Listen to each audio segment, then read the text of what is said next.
You ask Tiger to solve. This deals with linear equations with one unknown. The final result is n equals 1. Let's solve it step by step.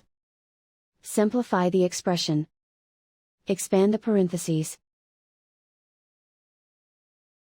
Multiply the coefficients. Simplify the arithmetic. Group all L terms on the left side of the equation. Add 2n to both sides. Group like terms. Simplify the arithmetic. Group like terms. Simplify the arithmetic. Group all constants on the right side of the equation. Add 30 to both sides. Simplify the arithmetic.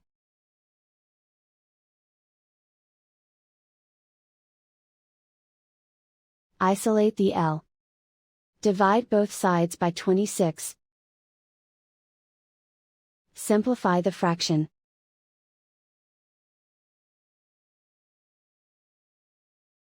And so the final result is n equals 1.